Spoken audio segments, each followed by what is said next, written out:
अस्सलाम वालेकुम स्टूडेंट्स। हाँ जी, कैसे हैं आप? अच्छा जी, आज हम क्लास 10th के चैप्टर 5 के most important and most repeated long questions discuss करेंगे। एक्सरसाइज 5.1 में से तकरीबन शॉर्ट ही आते हैं, उसमें से लॉन्ग नहीं आता। तो एक्सरसाइज 5.2 जो है वो किंग ऑफ द चैप्टर 5 है। इसमें से लॉन्ग क्वेश्चन जो आते हैं उसके 90% चांसेस हैं। डी मॉर्गन्स लॉ में से लाजमी एक आता होता है। तो आपने क्वेश्चन नंबर 1 और क्वेश्चन नंबर 2 का पार्ट नंबर 3 और 4, ठीक है, जहाँ यूनियन और इंटरसेक्शन की डिस्ट्रीब्यूशन प्रॉपर्टीज चेक करनी होती है, ये आपने लाजमी कर लेते हैं। अगर आप साथ वेन डायग्राम बना देते हैं तो वो तो सोने पर सुहागा है, वहाँ से एग्जामिनर बड़ा इंप्रेस होगा आपसे और आपके मार्क्स फुल आ जाएंगे। फिर एक्सरसाइज 5.2 और 5.3 भी लॉन्ग क्वेश्चन के लिहाज से इंपॉर्टेंट नहीं है, उसमें से शॉर्ट ही आएंगे। तो एक्सरसाइज 5.4, अगर आपका 5.2 में से क्वेश्चन नहीं आएगा तो 100% आपका क्वेश्चन 5.4 में से आएगा। ये जो 5 वाला चैप्टर है ये तो समझे मुफ्त के मार्क्स हैं, ये बहुत ईजी चैप्टर है। तो 5.2 में से 5.4 में से कौन से क्वेश्चन आ सकते हैं? क्वेश्चन नंबर 3, या जहाँ पे फाइंड ए एंड बी करते हैं, if a-4 and b-2 is equal to 2,1। तो ये इंपॉर्टेंट क्वेश्चन है, ये शॉर्ट में भी आता है और आपका लॉन्ग में भी आ जाता है। और क्वेश्चन नंबर 5 जो है, अगर एल और एम दोनों सेट्स दिए गए हों तो उनके बाइनरी रिलेशंस निकालें। ये मोस्ट इंपॉर्टेंट क्वेश्चन हैं, तो इसमें आपको बाइनरी रिलेशंस अच्छे से आने चाहिए। Then move to exercise 5.5, functions and their types. इसमें से अक्सर डेफिनेशंस आती हैं, ठीक है, आपने डेफिनेशन मस्ट याद करनी है। चैप्टर 6 में से भी डेफिनेशंस आ जाती हैं, ठीक है। तो ये क्वेश्चन नंबर 5 अहम है इसका।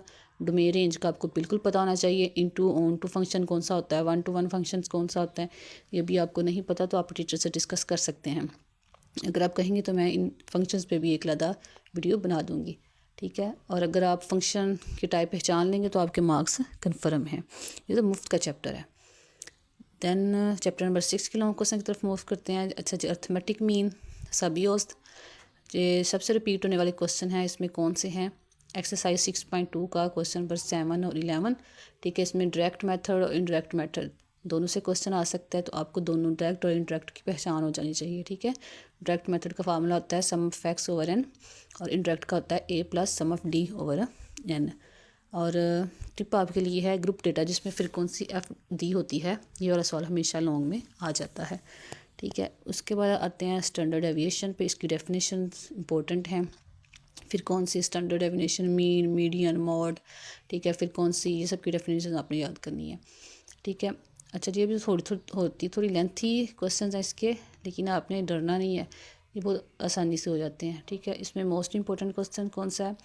एक्सरसाइज 6.3 का क्वेश्चन नंबर 4 और क्वेश्चन नंबर 5, ठीक है। इसमें आपने एक्स स्क्वायर और एन की वैल्यूज़ निकाल कर फार्मूला इनपुट करनी होती हैं, तो आपको आ जाएगा। इस पर आपने कैलकुलेटर पर एक दफ़ा लाजमी प्रैक्टिस कर लेनी है।